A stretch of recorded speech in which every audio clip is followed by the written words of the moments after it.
Columnas políticas.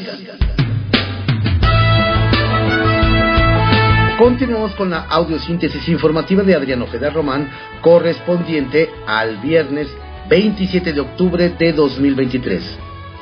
Demos lectura a algunas columnas políticas que se publican en algunos diarios de circulación nacional.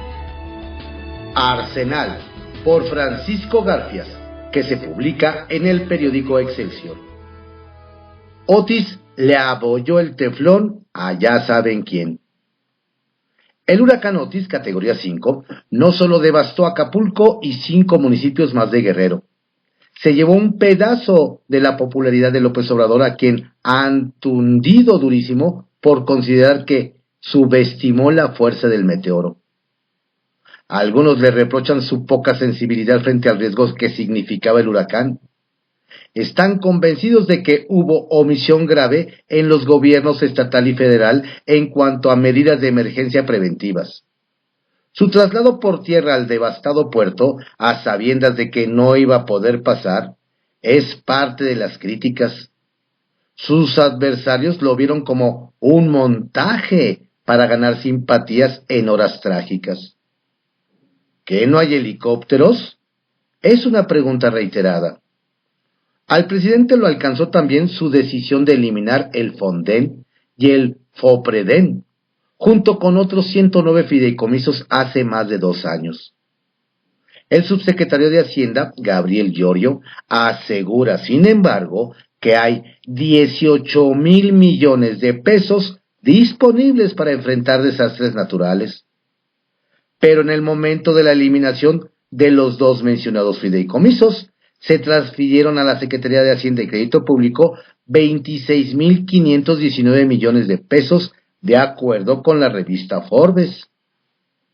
Los expertos coinciden en que 18,000 millones de pesos, algo así como 1,000 millones de dólares, no van a alcanzar para poner de pie a Acapulco y los otros 5 municipios afectados.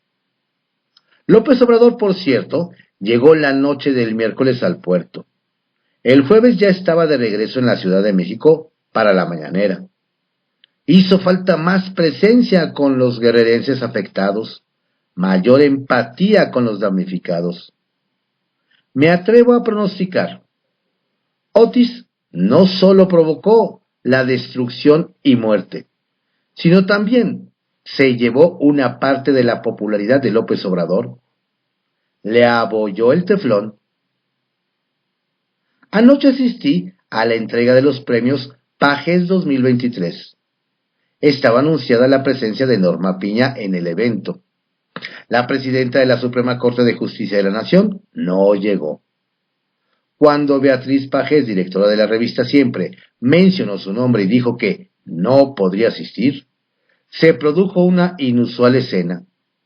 En forma espontánea, los asistentes que abarrotaron el salón del Club Industriales, donde se llevó a cabo el evento, se pusieron de pie y le brindaron un prolongado aplauso a la presidenta de la Suprema Corte de Justicia de la Nación.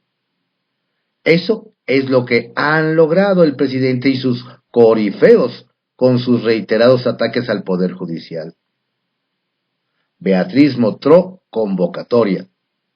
Por allí vimos al jefe Diego, Luis Telles, Federico Reyes Heroles, Enrique Burgos, José Ángel Gurría, Guadalupe Acosta Naranjo, Fernando Belauzarán, Heriberto Galindo, Humberto Roque, Javier Lozano, David López y Jesús Ramírez Starblos. Y en el estrado, junto a Beatriz, Sergio García Ramírez, José Narro, Julio Amillán, José Antonio Lozano, Consuelo Sáizar y Emilio Álvarez y Casa. Premiados, Ciro Gómez Leiva por la defensa de la libertad de expresión, Carlos Arrieta, reportaje, Guillermo Ortega, conductor de noticias por TV, Guillermo Sheridan, columna, Carlos Alarraqui y su equipo por el programa ¿Por qué? En Atypical TV, Alejandro Hopp, postmortem, por su análisis del narcotráfico, Verónica Ayala por su investigación sobre la Casa Gris, Plácido Garza, periodismo digital, Rodrigo Sánchez, el Champ, por su humor político en redes sociales, Max Kaiser y Paco Calderón por el libro Lo que diga mi dedito, Patricia Reyes Espínola por Trayectoria Cinematográfica y otros más. La senadora de Morena, Malú Micher, y la presidenta de la mesa directiva de la Cámara Alta, Ana Lilia Rivera, ya fumaron la pipa de la paz. La madrugada de ayer, durante el debate sobre la ley de ingresos, la legisladora marcelista acusó a Rivera de negarle la palabra y la llamó pendeja. Estoy jodida. En este momento renuncio a Morena. Me voy de huelga de hambre, gritó Micher, entre aplausos y llamados de la oposición a pasarse con ellos. Fue calentura de momento. La huelga de hambre ni ayuno llegó. Mucho menos hizo efectiva su renuncia a Morena. Malú escribió horas después en la red X. Hace unos minutos dialogamos la senadora Ana Lilia Rivera y yo. Como dos compañeras de ruta, deben hacerlo. Se aclararon ideas, las razones también. Eliminamos la rudeza innecesaria e intercambiamos sentimientos. Tengo serenidad en la mente y en el corazón para tomar decisiones. Platicamos ayer con el senador Alejandro Armenta. Tema obligado, las próximas elecciones de gobernador en Puebla. Él es uno de los 7 aspirantes de Morena, 3 mujeres y 4 hombres, que aspiran a gobernar la entidad. Armenta mostró una carpeta con una serie de encuestas sobre las preferencias electorales de la entidad.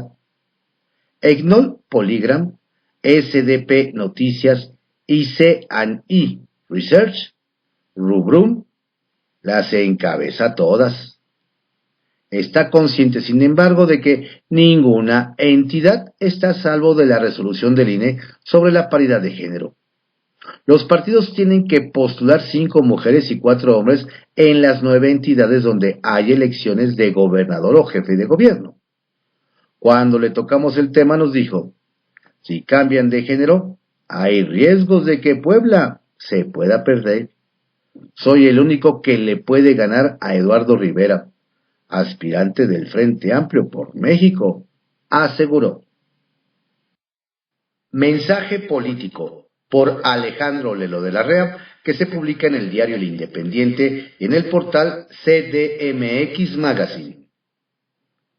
Ernestina en las manos de Alito. Algunos legisladores de oposición en el Congreso de la Ciudad de México plantearon de arranque la posibilidad de congelar el trámite de ratificación de Ernestina Godoy desde la presidencia de la mesa directiva, porque ahora la tienen ellos con la diputada del PAN, Gabriela Salido. El plan era repetir lo que hizo por tiempo prolongado el antecesor presidente del Congreso, el diputado priista Fausto Zamorano, con los proyectos de Plan de Desarrollo Urbano y Programa General de Ordenamiento Territorial, que dilató en turnarlos a comisiones porque no había tiempo límite para tramitarlos. Sin embargo, en el caso de la ratificación de Godoy, la Ley Orgánica del Congreso de la Ciudad de México reglamenta el caso del nombramiento del fiscal. En su artículo 120, el ordenamiento establece que la propuesta de ratificación que haga el jefe de gobierno debe ser dirigida y recibida por la mesa directiva, que de manera inmediata deberá turnar la misma en la Comisión de Administración y Procuración de Justicia. De ahí avanzará muy pronto al Pleno. Se calcula que sería más tardar en la sesión plenaria del 14 de noviembre. En realidad, el freno a la ratificación de Godoy escapa de las posibilidades de los panistas, quienes son los más interesados en impedir que continúe en el cargo, porque le atribuyen ser artífice de la persecución contra la oposición en la capital, que hoy tiene tras las rejas a quien fuera el coordinador del PAN en el Congreso capitalino, Christian von Roerich. En esta lógica, la ratificación de Ernestina Godoy quedó en las manos de Alejandro Moreno Alito, presidente nacional del PRI, partido que es la bisagra constitucional en el Congreso capitalino. Para ratificar a Godoy son necesarias 2/3 partes de los diputados, es decir, 44 de los 66. Hoy Morena y sus aliados del Partido Verde y PT tienen 35 votos. Hay que sumar de los diputados expanistas Andrea Vicenteño y Gonzalo Espina, además del experredista Jorge Gaviño, a quienes cooptó Morena. Con ellos suman 38. La clave está en el PRI, donde son 8 diputados, 4 de ellos que no son de Alito o tienen mucha presión, podrían acompañar a los morenistas. Son Guadalupe Barrón, Maxta González, Silvia Barrios y Fausto Zamorano, general en retiro que recibe instrucciones del alto mando militar. El caso de Silvia Barrios es un tema familiar porque su mamá y su hermana están en procesos penales por parte de la Fiscalía de Godoy. Con ellos 4, Morena y aliados, podrían alcanzar 42 votos y solo estarían a 2 de la meta. Ya muy difícil de alcanzar porque solo quedarían 4 legisladores sin definirse: Ernesto Alarcón, Jonathan Colmenares, Tania Larios y Mónica Fernández. Todos son de Alito, del CEN. Ninguno de ellos podría moverse sin su autorización. Es decir, el futuro de Ernestina está en las manos del líder nacional del PRI, que no parece tener incentivos políticos para apoyar a Godoy, porque es la misma que congeló denuncias por corrupción en contra de la gobernadora Laida Sansores de cuando fue alcaldesa en Álvaro Obregón entre 2018 y 2021. Y ha perseguido y denostado hasta el cansancio al líder priista Alito. Debe tener mayor rentabilidad política yendo contra Godoy porque hasta cachetada con guante blanco le daría a los panistas. Por aquello de que David Cortés, hermano de Marco, líder nacional del PAN, anda apoyando a Morena en Michoacán para aprobar nombramientos clave. Lo veremos. Capital Político, por Adrián Rueda, que se publica en el periódico Excelsior. Dicen que falló la batiseñal. Han pasado ya 3 días del oso que Morena le obligó a hacer a Claudia Sheinbaum, quien tuvo que cancelar de última hora un evento por falta de gente en el Estadio Azul de la Ciudad de México. Y aún se buscan culpables.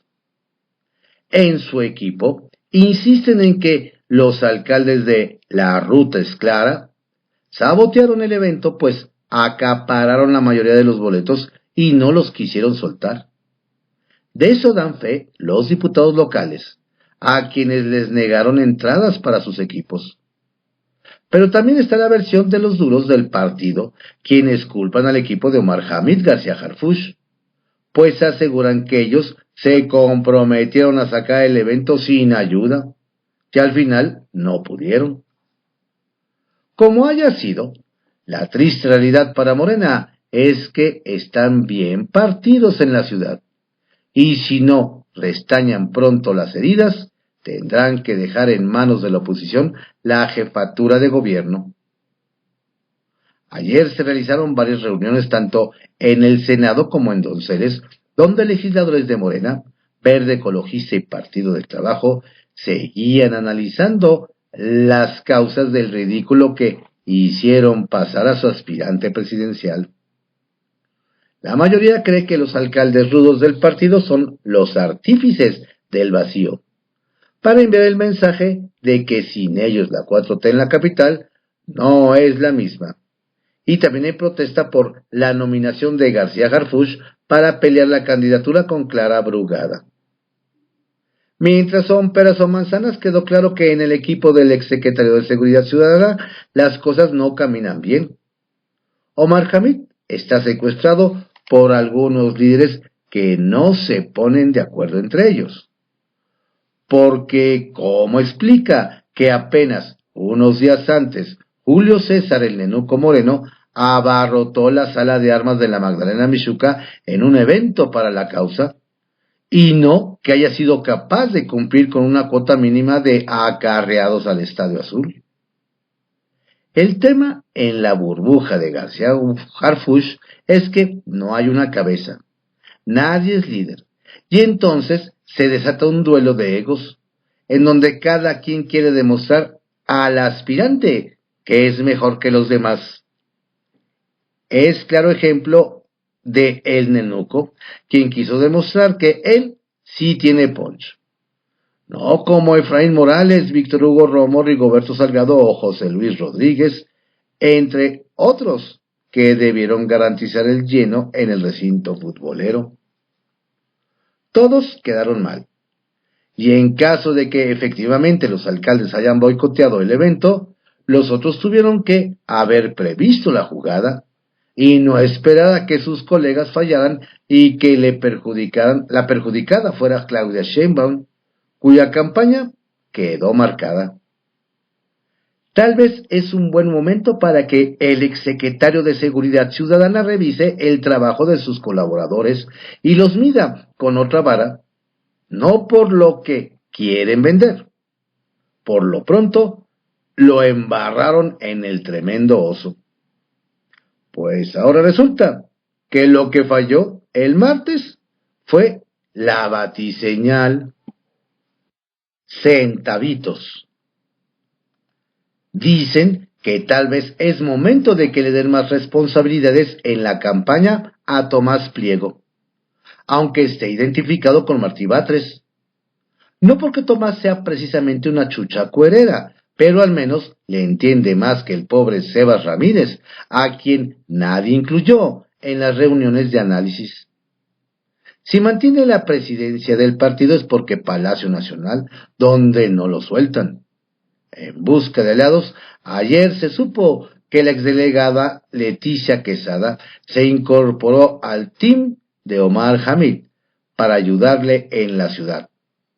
El movimiento es interesante, sobre todo porque Quesada es cercana a Adán Augusto López y quizá su presencia sea un guiño del exsecretario de Gobernación. Definiciones por Manuel López San Martín, que se publica en el periódico El Heraldo de México. ¿Algo oculta Brugada? Omar García Harfuch, que encabeza las encuestas en Morena en Ciudad de México, ha sido atacado por los puros de la 4T por su perfil policiaco. Él, lejos de ocultarlo, lo presume orgulloso. A final de cuentas, son sus resultados como secretario de Seguridad en el gobierno de Claudia Sheinbaum los que, en buena medida, lo tienen en la antesala de la candidatura a la jefatura de gobierno. Cada quien tiene su historia y su historial. Así como Harfuch encuentra en la seguridad su hoja de vida, Clara Brugada, que busca el mismo cargo, tiene sus antecedentes en el precedente de Morena, el PRD y una de sus principales banderas, el derecho a una vivienda popular digna. El Sol Azteca dio varias batallas legales, sí, pero también arropó a distintos grupos sociales que se hicieron de viviendas o espacios de forma irregular o a través de invasiones o asentamientos irregulares. Así incrementó, entre otras cosas, su base popular. Ese contexto importa en la hoja de vida de la alcaldesa con licencia de Iztapalapa porque Brugada tiene omisiones en declaraciones a las que estaría obligada por ley. Ella no ha hecho explícito, pero tiene a su nombre un inmueble que inicialmente fue inscrito en el Registro Público de la Propiedad de la Ciudad de México en 1993 por la Comisión para la Regularización de la Tenencia de la Tierra, CORET, hoy Instituto Nacional del Suelo Sustentable, dependiente de SEDATU. Esta columna tuvo acceso a ese expediente. El folio real muestra que esa dependencia fue registrada como la propietaria inicial de dicho inmueble, y de acuerdo con la información confirmada por este espacio, Brugada lo adquirió en compraventa el 29 de junio de 1994, por un precio de solo 339 pesos, fungiendo como la vendedora, la Coret, precisamente, y representada en dicho acto por la funcionaria Elena Solís Pérez. La compraventa quedó registrada en la escritura pública número 7366, ante el notario público 170 de la capital, licenciado Mario Pérez Salinas. Para realizar esta transacción, Brugada señaló residir en ese mismo lote y dijo que tenía como profesión la de investigadora pública. Brugada, pues, reconoció que ocupaba dicho predio desde antes, cuando era propiedad del Estado, en la época de la regularización de grupos de paracaidistas. Esta columna confirmó que la alcaldesa llevó a cabo una apertura de garantía hipotecaria años después, el 4 de agosto de 1998 por 27,450 pesos, mismo que solicitó al Fideicomiso Fondo Nacional de Habitaciones Populares del Banco Nacional de Obras y Servicios Públicos, SNC. Lo que llama la atención si se considera que Brugada habría liquidado el costo del inmueble en 339 pesos 4 años atrás. Ese es el motivo de que las declaraciones patrimoniales de Brugada ante la Secretaría de la Contraloría General de la Ciudad de México no estén disponibles. ¿Se esconde algo? Brugada habría adquirido de manos del Estado un predio a un precio apenas simbólico. Quizás sea uno de los más baratos que haya poseído un funcionario. Es curioso, con ese antecedente, que haya información incompleta sobre su declaración patrimonial y que Brugada explícitamente no declare bienes adquiridos. ¿Hay algo que oculta el aspirante al gobierno de la ciudad? ¿Fue irregular la operación con la que adquirió el predio? ¿Fue legal? ¿O prefiere enterrar ese pasado? Teléfono Rojo, por José Ureña, que se publica en el periódico 24 Horas. Llaman de urgencia a Ebrard y le piden regresar. Aquí hace falta, para muchas funciones, para dar imagen de unidad al interior del movimiento López Obradorista, amo y señor y capricho de cuantos deben pensar, decir y hacer todos sus seguidores. En segundo, labor de convencimiento previo para reforzar la campaña de Claudia Sheinbaum y no volver a repetir el fracaso de la convocatoria en el Estadio Azul. Dato al margen. Evento al aire libre, pese a la prohibición expresa del INE de limitar su campaña a actos cerrados, dirigidos exclusivamente a simpatizantes del partido, Morena y candidata Sheinbaum. Además, desvanecer los riesgos de escisión con la fuga de Marcelo a Movimiento Ciudadano, de su coordinadora, Malú Micher, y otros operadores en gran diáspora morenista. Porque animosidad hay, y el rechazo a la imposición cunde conforme avanzan las encuestas para imponer candidatos estatales al gusto de Palacio Nacional, sobre pretexto de cumplir la cuota de género. Marcelo tiene la respuesta. Hoy el tema es Marcelo Ebrard. Vacaciona con su familia en Europa. Ayer estaba en escala en Italia. Y hasta allá le llegó una llamada para transmitirle el interés presidencial de verlo en la Ciudad de México para actuar. Ya lo sabía. El primer mensaje lo tuvo de su exsecretario de Finanzas en la ciudad, Mario Delgado, a quien tilda de traidor, de mantenerlo como militante de Morena. Dato importante porque el primer fin de semana de octubre en Guadalajara, Delgado dijo a dirigentes jaliscienses morenistas la imposibilidad de conservar a Ebrard en el partido. Súbitamente cambió de parecer.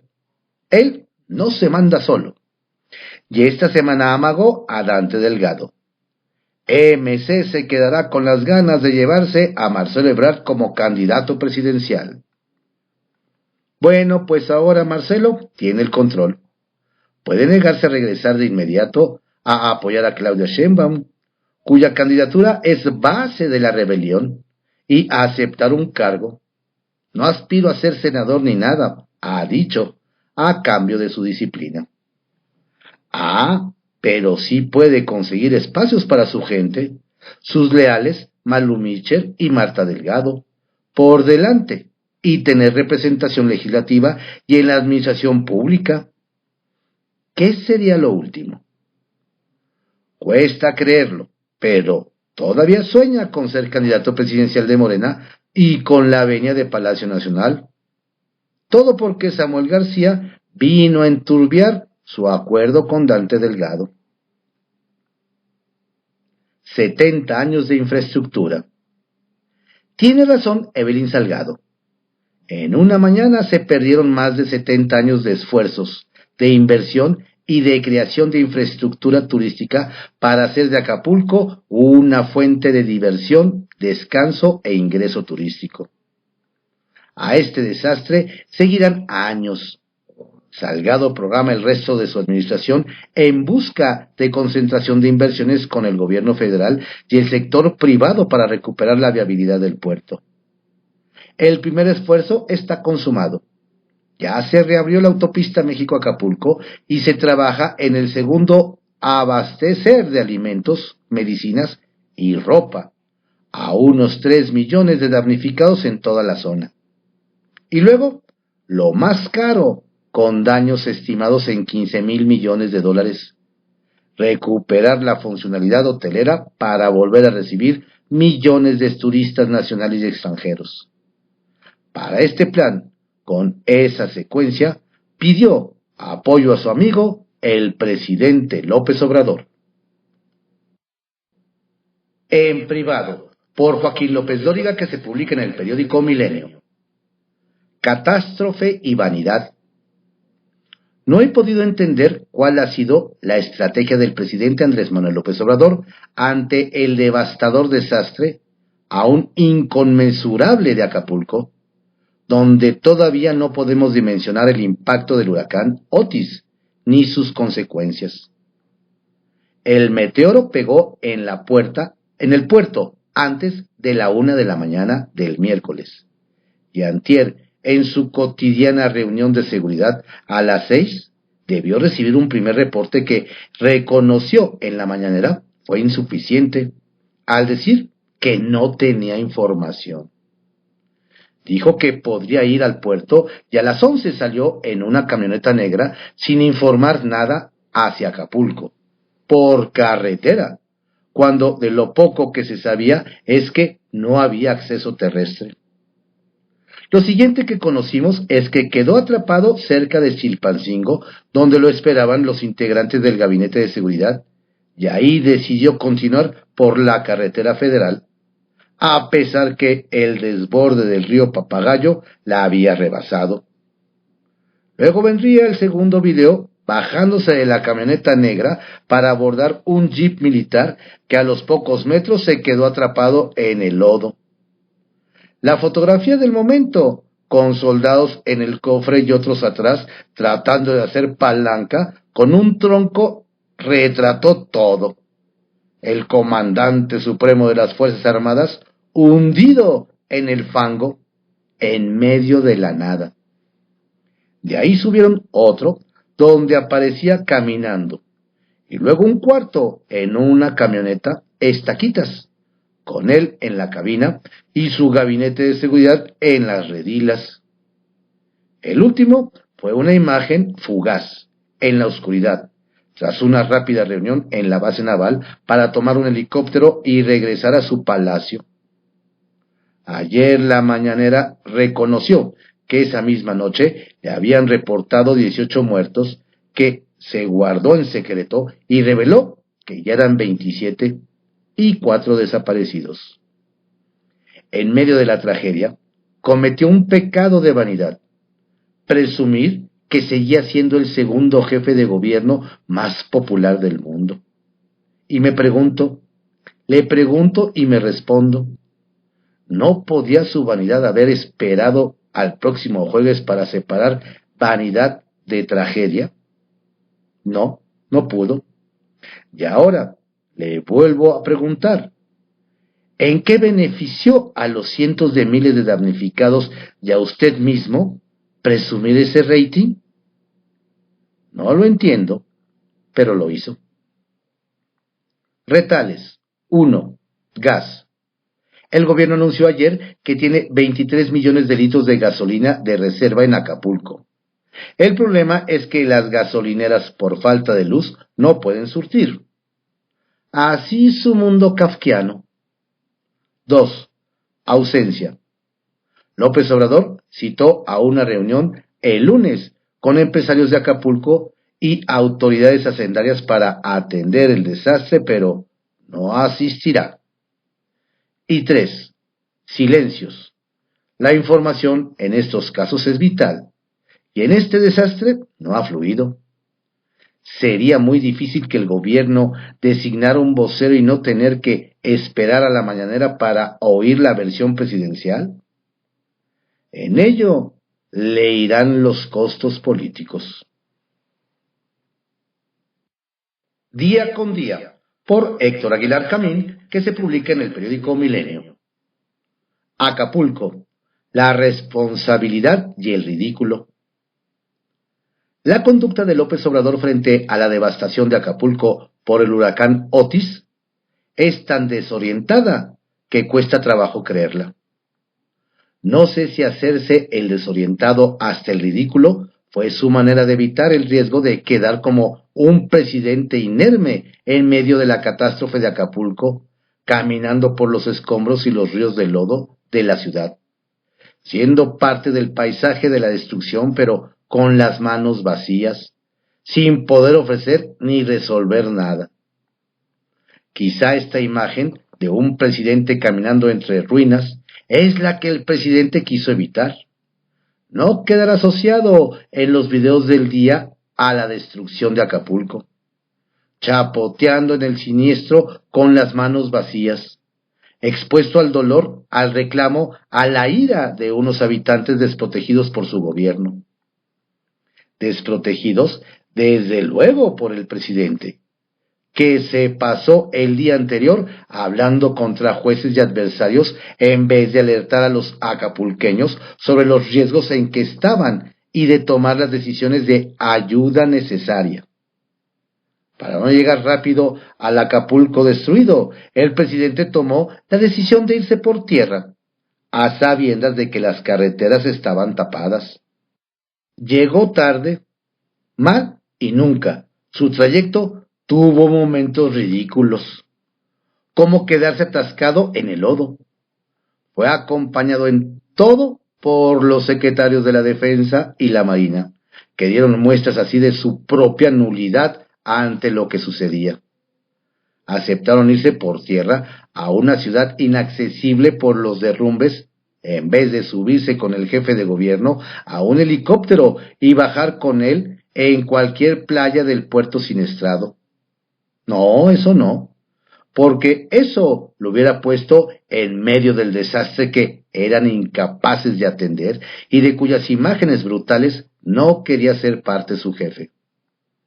El presidente volvió a la Ciudad de México ese mismo día, ahora sí por helicóptero, y al otro día ya estaba increpando a los que lucran con la tragedia de Acapulco y presumiendo su popularidad en el mundo. A todo esto hay quien le llama colmillo político y genio comunicativo del presidente. Estas fueron algunas columnas políticas que se publican en algunos diarios de circulación nacional en la audiosíntesis informativa de Adrián Ojeda Román, correspondiente al viernes 27 de octubre de 2023.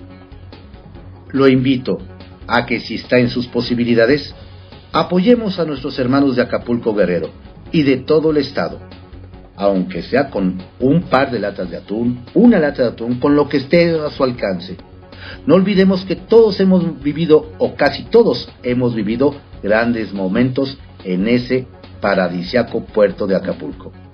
Es momento de regresar un poco de lo mucho que los acapulqueños nos han dado. Ubique el centro de acopio más cercano a su casa y vaya, participe, con lo mucho o lo poco que pueda. Todo cuenta. Saludos cordiales de su servidor, Adrián Ojeda Castilla.